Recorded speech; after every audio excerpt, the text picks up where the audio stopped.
Hello students, good morning. Welcome to our channel personal tutor. आज मैं आपके लिए आई हूँ कक्षा 10 छत्तीसगढ़ बोर्ड की हिंदी से एक कहानी जिसका नाम है गीसा। इसे लिखा है लेखिका महादेवी वर्मा जी ने। शुरू करते हैं आज की कहानी को। वर्तमान की कौन सी अज्ञात प्रेरणा हमारे अतीत की किसी भूली हुई कथा को संपूर्ण मार्मिकता के साथ दोहरा जाती है। यह जान लेना सहज होता है तो मैं भी आज गांव के उस मलिन सहमे नन्हे से विद्यार्थी की सहसा यानी कि अचानक याद आ जाने के कारण बता सकती, जो एक छोटे लहर के समान ही मेरे जीवन के तट को अपनी सारी आर्द्रता से छूकर अनंत जल राशि में विलीन हो गया। गंगा पार झूसी के खंडहर और उसके आसपास के गांवों के प्रति मेरा जैसा अकारण आकर्षण रहा है, उसे देखकर ही संभवतः लोग जन्म जन्मांतर के संबंध का व्यंग करने लगे हैं। है भी तो आश्चर्य की बात। जिस अवकाश के समय लोग ईस्ट मित्रों से मिलने, उत्सवों में सम्मिलित होने तथा अन्य आमोद प्रमोद के लिए सुरक्षित रखते हैं, उसी को मैं इस खंडर और उसके छत विछत चरणों पर पछाड़ खाती हुई भागीरथी के तट पर काट ही नहीं, सुख से काट रही हूँ। दूर पास बसे हुए गुड़ियों के बड़े बड़े घरों के समान लगने वाले कुछ लिपे पुते, कुछ जीर्ण शीर्ण घरों में स्त्रियों का झुंड पीतल तांबे के चमचमाते मिट्टी के नए लाल और पुराने भद्रंग घड़े लेकर गंगा जल भरने आता है। उसे भी मैं पहचान गई हूँ। उनमें कोई बूटेदार लाल, कोई सफ़ेद और कोई मैल और सूत में अद्वैत स्थापित करने वाली, कोई कुछ नई और कोई छेदों से चलनी बनी हुई धोती पहने रहती है। किसी की मोम लगी पाटियों के बीच में एक अंगुल चौड़ी सिंदूर रेखा अस्त होते हुए सूर्य की किरणों में चमकती रहती है, और किसी कड़वे तेल से अपरिचित रूखी जटा बनी हुई छोटी छोटी लटें मुख को घेर कर उसकी उदासी को और अधिक केंद्रित कर देती हैं। किसी की सांवली गोल कलाई पर शहर की कच्ची नगदार चूड़ियों के नग रह रहकर हीरे से चमक जाते हैं, और किसी के दुर्बल काले पहुँचे पर लाख की पीली मैली चूड़ियाँ काले पत्थर पर मटमैले चंदन की मोटी लकीरें जान पड़ती हैं। कोई अपने गिलट के कड़े युक्त हाथ घड़े की ओट में छिपाने का प्रयत्न सा करती रहती, और कोई चांदी के पछैली ककना की झनकार के साथ ही बात करती। किसी के कान में लाख की पैसे वाली तरकी धोती से कभी कभी झांक भर लेती, और किसी की ढारें लंबी जंजीर से गला और गाल एक करती रहती। किसी के गुदना गुदे गेहूँए पैरों में चांदी के कड़े सुडौलता की परिधि से लगते, और किसी की फैली उंगलियों और सफ़ेद एड़ियों के साथ मिली हुई स्याही रांगे और कांसे के कड़ों को लोहे की साफ की हुई बेड़ियां बना देती। वे सब पहले हाथ मुंह धोती, फिर पानी में कुछ घुसकर घड़ा भर लेती, तब घड़ा किनारे रखकर सिर पर इंडूरी ठीक करती हुई मेरी ओर देखकर कभी मलिन, कभी उजली, कभी दुख की व्यथा भरी, कभी सुख की कथा भरी मुस्कुरा देती। अपने मेरे बीच का अंतर उन्हें ज्ञात नहीं है, तभी कदाचित वे इस मुस्कान के सेतु से उसका वार पार जोड़ना नहीं भूलती। ग्वालों के बालक अपनी चरती हुई गाय भैंसों में से किसी को उस ओर बहकते देखकर ही लकुटी लेकर दौड़ पड़ते। गडरिया के बच्चे अपने झुंड की एक भी बकरी या भेड़ को उस ओर बढ़ते देखकर कान पकड़कर खींच ले जाते हैं, और व्यर्थ दिन भर गिल्ली डंडा खेलने वाले निठल्ले बच्चे लड़के भी बीच बीच में नज़र बचाकर मेरा रुख देखना नहीं भूलते। उस पार शहर में दूध बेचने जाते या लौटते हुए ग्वाले, किले में काम करने जाते या घर आते हुए मजदूर, नाव बांधते या खोलते हुए मल्लाह, कभी कभी चुनरी रंगाउस लाल मछीटी हो गाते गाते मुझ पर दृष्टि पड़ते ही अचकचा चुप हो जाते हैं। कुछ विशेष सभ्य होने का गर्व करने वालों को मुझे एक सलज नमस्कार भी प्राप्त होता है।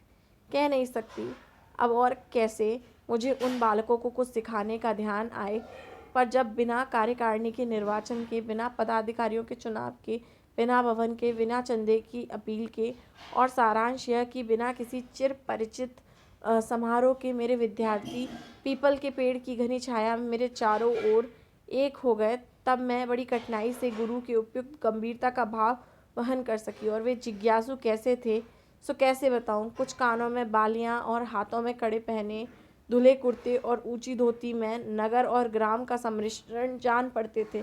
कुछ अपने बड़े भाई का पांव तक लंबा कुर्ता पहने खेत में डराने के लिए खड़े हुए नकली आदमी का स्मरण दिखाते थे।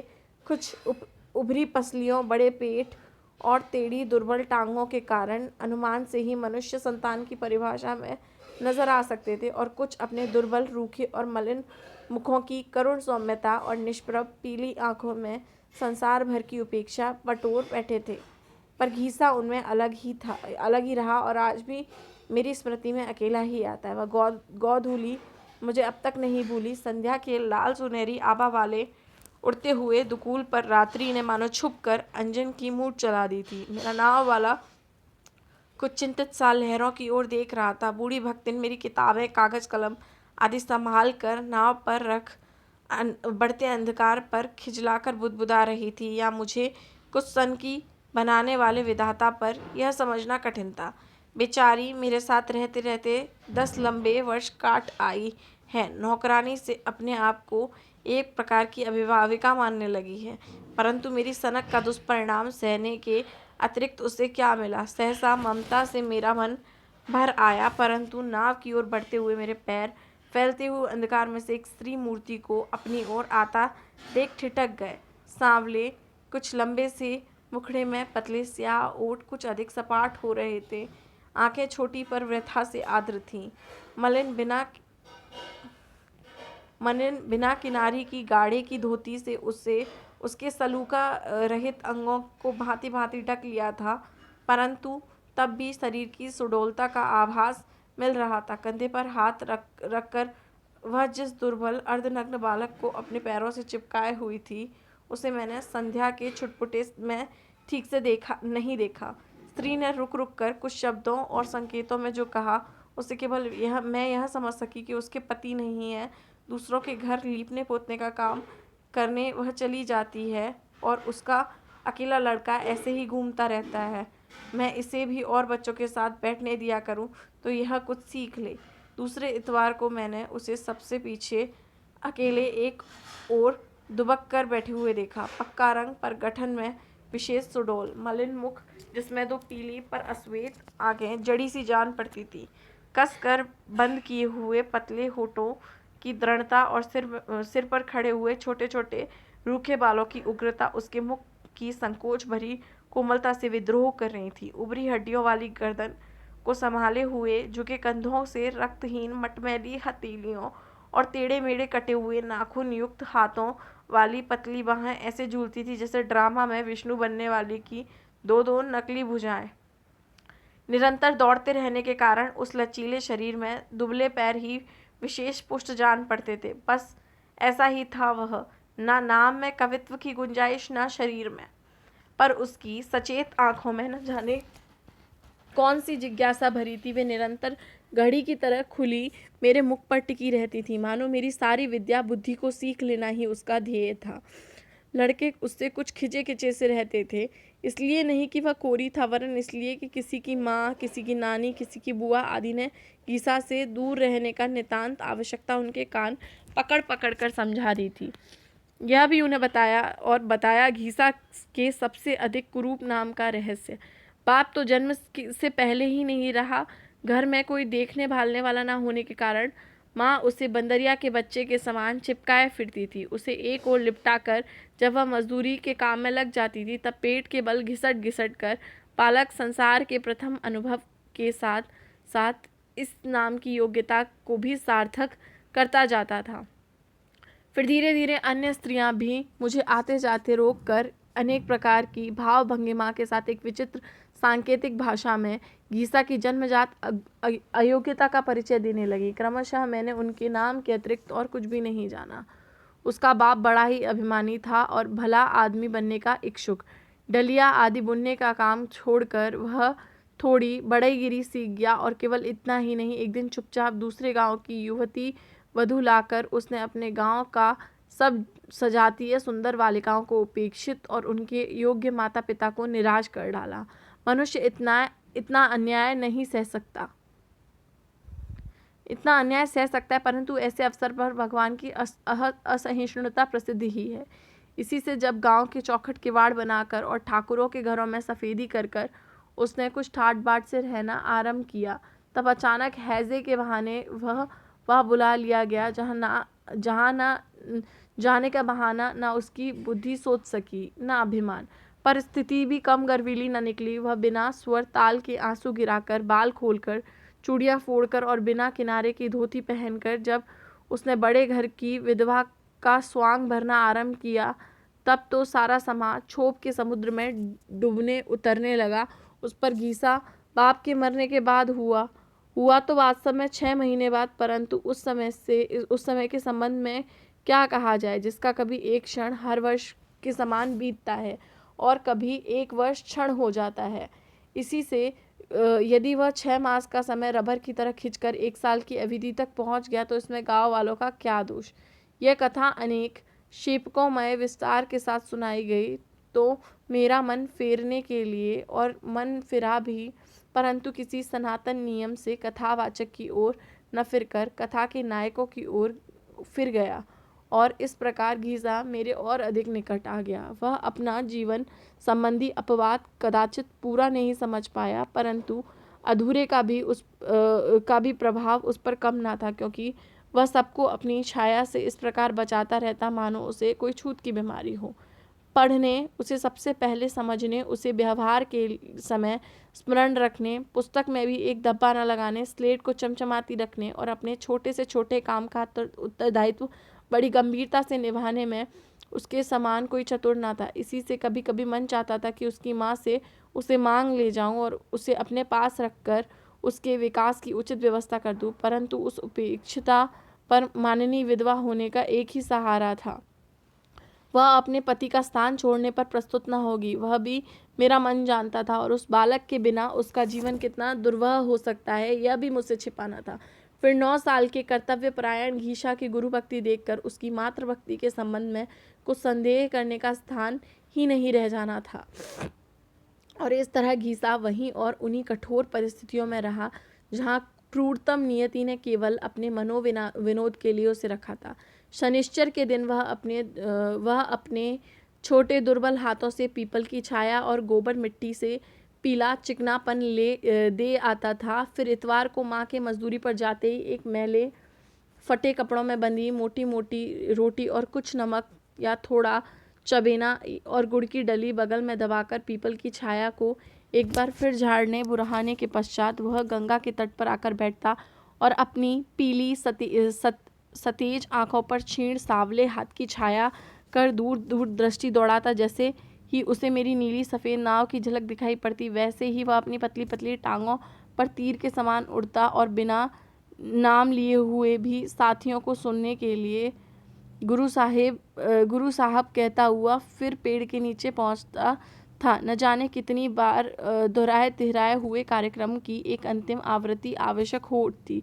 पेड़ की नीची डाली पर रखी हुई मेरी शीतल पाटी उतार कर झाड़ कर पोंछ कर बिछाई जाती। कभी काम न आने वाली सूखी स्याही से काली कच्चे कांच की दवात, टूटे निब और उखड़े हुए रंग वाले भूरे हरे कलम के साथ पेड़ के कोटर से निकाल कर यथास्थान रख दी जाती। और तब इस विचित्र पाठशाला का विचित्र मंत्री और निराला विद्यार्थी कुछ आगे बढ़कर मेरे सप्रणाम स्वागत के लिए प्रस्तुत हो जाते। महीने में 4 दिन ही मैं वहाँ पहुँच सकती और कभी कभी काम की अधिकता से एक आधे छुट्टी का दिन और भी निकल जाता।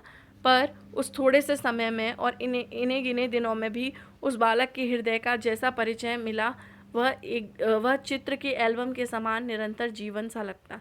मुझे आज भी दिन नहीं भूलता जब मैंने कपड़ों का प्रबंध किए हुए ही उन बेचारों को सफाई का महत्व समझाते समझाते थका डालने की मूर्खता की। दूसरे इतवार को सब जैसे तैसे सामने थे, केवल कुछ गंगा जी में मुंह इस तरह धुआए थे कि मैल अनेक रेखाओं में विभक्त हो गया था। कुछ के हाथ पांव ऐसे घिसे थे कि शेष शरीर मलिन के साथ वे अलग जोड़े हुए से लगते और कुछ न रहेगा, बाँस न बजेगी बाँसुरी की कहावत चरितार्थ करने के लिए कीट मैले फटे कुर्ते घर ही छोड़कर पर ऐसे अस्थि पंजरमय रूप में आ उपस्थित हुए थे जिससे उनके प्राण रहने का आश्चर्य है। घीसा गायब था। पूछने पर लड़के कानाफूसी करने या एक साथ सभी उसकी अनुपस्थिति का कारण सुनाने को आतुर हो रहे थे। एक एक शब्द जोड़ तोड़कर समझना पड़ा कि घीसा माँ से कपड़ा धोने के साबुन के लिए तभी से कह रहा था। माँ को मजदूरी के पैसे नहीं मिले और दुकानदार ने अनाज लेकर साबुन दिया नहीं। कल रात को माँ को पैसे मिले और आज सवेरे वह सब काम छोड़कर पहले साबुन लेने गई, अभी लौटी है। अतः घीसा कपड़े धो रहा है क्योंकि गुरु साहिब ने कहा है कि नहा धोकर साफ कपड़े पहनकर आना, और अभागे के पास कपड़े ही क्या थे। किसी दयावती का दिया हुआ एक पुराना कुर्ता जिसकी एक आस्तीन आधी थी और एक अंगोछा जैसा फटा टुकड़ा। जब घीसा नहाकर गीला अंगोछा लपेटकर और आधा भीगा कुर्ता पहनने अपराधी के समान मेरे सामने आकर खड़ा हुआ, तब आंखें ही नहीं मेरा रोम रोम गीला हो गया। उस समय समझ आए कि द्रोणाचार्य ने अपने भील शिष्य से अंगूठा कैसे कटवा लिया था। एक दिन न जाने क्या सोचकर मैं उन विद्यार्थियों के लिए 5-6 सेर जलेबियाँ ले गई, पर कुछ तोलने वाले की सफाई से, कुछ तुलवाने वाले की समझदारी से और कुछ वहाँ की छीना झपटी के कारण प्रत्येक को 5 से अधिक न मिल सकी। एक कहता था मुझे एक ही मिली, दूसरे ने बताई मेरी अमुक ने छीन ली, तीसरे को घर में सोते हुए छोटे भाई के लिए चाहिए, चौथे को और किसी की याद आ गई। पर इस कोलाहल में अपने हिस्से की जलेबियाँ लेकर घीसा कहाँ खिसक गया यह कोई जान नहीं सका। एक नटखट अपने साथी से कह रहा था, सार एक ठो पिलवा पाले हो ओ का दे बरे गा होई, पर मेरी दृष्टि से संकुचित होकर चुप रह गया। और तब घीसा लौटा ही।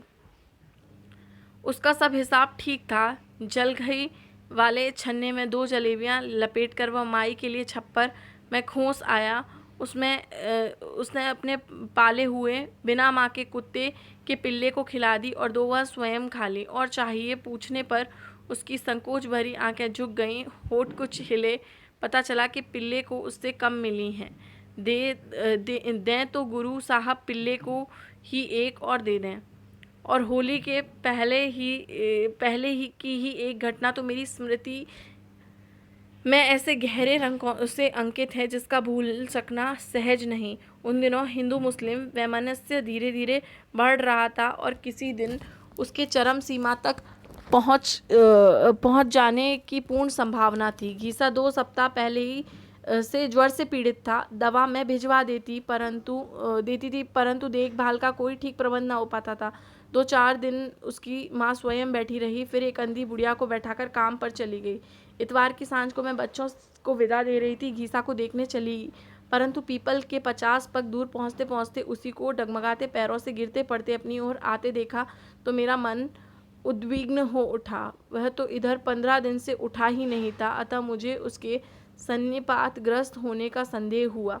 उसके सूखे शरीर से विद्युत दौड़ रही थी, आंखें और भी सतेज और मुख ऐसा था कि हल्की आंच में धीरे धीरे लाल होने वाला लोहे का टुकड़ा। पर उसके वातग्रस्त होने से भी अधिक चिंताजनक उसकी समझदारी की कहानी निकली। वह प्यास से जाग गया था पर पानी पास नहीं था और मनिया जी की अंधी आजी से मांगना ठीक न समझकर वह चुपचाप कस सहने लगा। इतने में मुल्लू के काका ने पास से लौटकर दरवाजे से ही अंधी को बताया कि शहर में दंगा हो रहा है, और तब उसे गुरु साहब का ध्यान आया। मुल्लू के कक्का के हटते ही वह ऐसे हौले हौले उठा कि बुढ़िया को पता ही न चला और कभी दीवार कभी पेड़ का सहारा लेता लेता इस ओर भागा। अब वह गुरु साहब के गोड़ धरकर यहीं पड़ा रहेगा, पर पार किसी भी तरह न जाने देगा। तब मेरी समस्या और भी जटिल हो गई। पार तो मुझे पहुंचना था ही, पर साथ ही बीमार घीसा को ऐसा समझाकर जिससे उसकी स्थिति और गंभीर न हो जाए। पर सदा के संकोची, नम्र और आज्ञाकारी घीसा का इस दृढ़ और हट्टी बालक के बारे में पता नहीं था। उसने पार साल ऐसे ही अवसर पर हताहत 2 मल्ला देखे थे और कदाचित इस समय उसका रोग से विकृत मस्तक उन चित्रों में गहरा रंग भरकर मेरी उलझन की ओर उलझा रहा था। पर उसे समझाने का प्रयत्न करते करते अचानक ही मैंने ऐसा तार छू लिया जिसका स्वर्ग मेरे लिए भी नया था। यह सुनते ही वह मेरे पास रेल में बैठकर दूर दूर से आए हुए बहुत से ऐसे विद्यार्थी हैं जो अपनी माँ के पास साल भर में एक बार ही पहुँचते हैं और जो मेरे न जाने से अकेले घबरा जाएंगे। घीसा का सारा हट, सारा विरोध ऐसे बह गया जैसे कभी था ही नहीं। और तब घीसा के सामने समान तर्क की क्षमता किसमें थी। जो सांझ को अपनी माई के पास नहीं जा सकते, उनके पास गुरु साहिब को जाना ही चाहिए। घीसा रोकेगा तो भगवान जी गुस्सा हो जाएंगे, क्योंकि वे ही तो घीसा को अकेला बेकार घूमता देखकर गुरु साहब को भेज देते हैं। आदि आदि उसके तर्कों का स्मरण आज भी मन भर आता है। परंतु उस दिन मुझे आपत्ति से बचाने के लिए अपने बुखार से जलते हुए अशक्त शरीर को घसीट लाने वाला घीसा को जब उसकी टूटी खटिया पर लेटाकर मैं लौटी, तब मेरे मन में कुतूहल की मात्रा अधिक थी।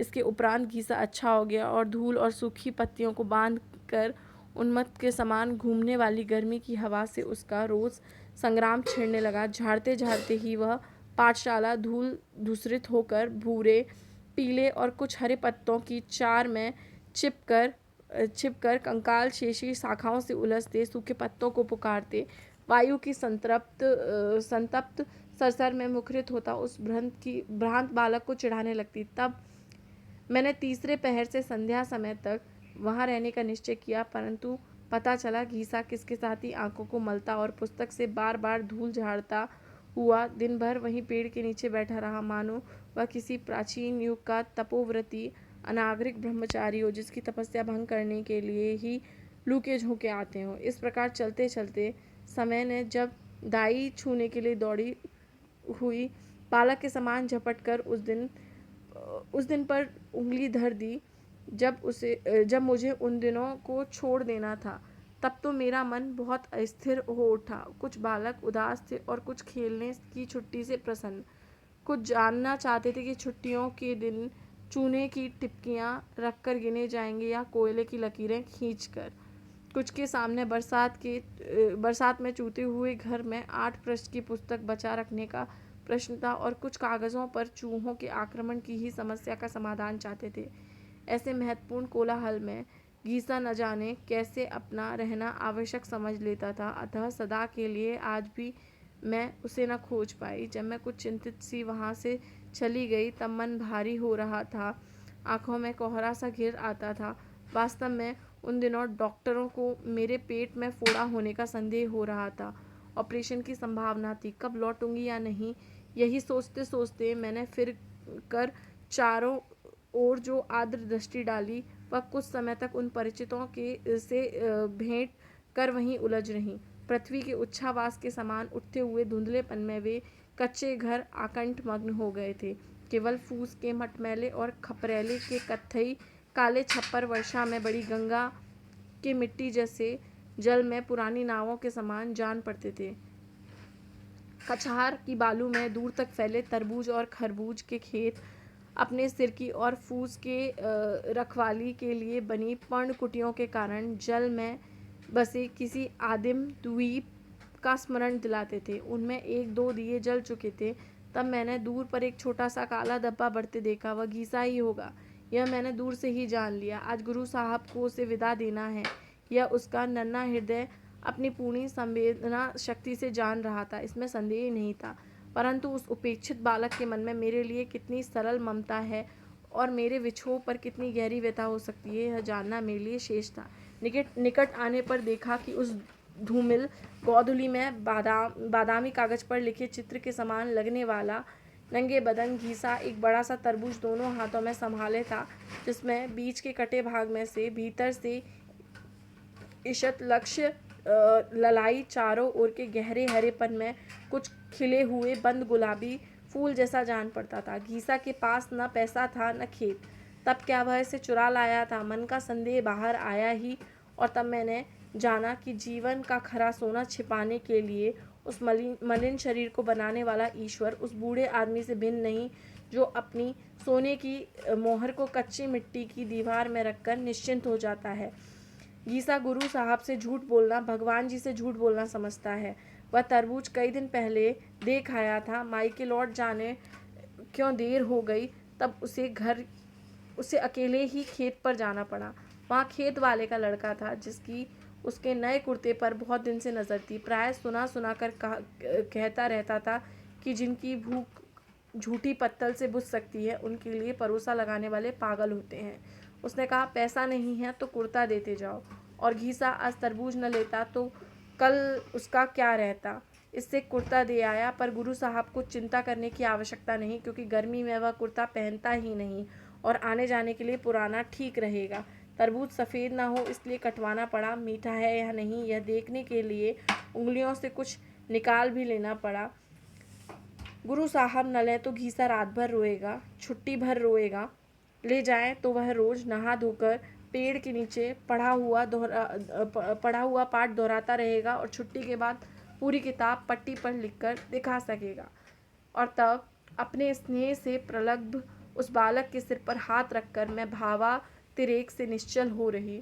उस तट पर किसी गुरु को किसी शिष्य से कभी ऐसी दक्षिणा मिली होगी ऐसा मुझे विश्वास नहीं, परंतु उस दक्षिणा के समान सामने संसार के अब तक सारे आदान प्रदान फीके जान पड़े।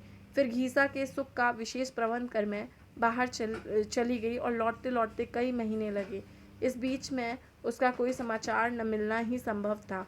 जब फिर उस ओर जाने का मुझे अवकाश मिला, तब घीसा को उसके भगवान जी ने सदा के लिए पढ़ने का अवकाश दे दिया।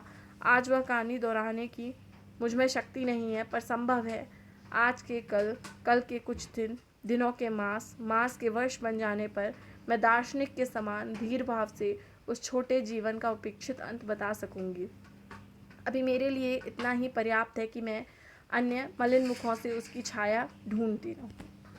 तो ये कहानी थी, इसे महादेवी वर्मा जी ने लिखा है और इस कहानी का नाम है घीसा। तो इस पाठ के अंदर एक ऐसे गरीब बालक की कहानी बताई है जिसके पिता नहीं है और उसकी माँ मजदूरी करके उसे पालती है, और यहाँ महादेवी वर्मा हर रविवार के दिन उनको उस बच्चे को जा कर के पढ़ाती थी। उस गांव के हर बच्चे को वो पढ़ाया करती थी, जिसमें से घीसा एक था, और वो अपनी महादेवी वर्मा को गुरु साहब के नाम से पुकारा करता था। और जब महादेवी वर्मा ने कुछ दिन वहाँ नहीं गई तो अंत में वो जो घीसा था वो उन्हें एक तरबूज ला करके दक्षिणा स्वरूप उसने दिया, जिसके बदले में उसने अपना पहना हुआ कुर्ता खेत वाले बच्चे को दे दिया था। अगर आपको भी ये कहानी पसंद आई हो तो वीडियो को लाइक कीजिए, चैनल को सब्सक्राइब कीजिए। Thank you.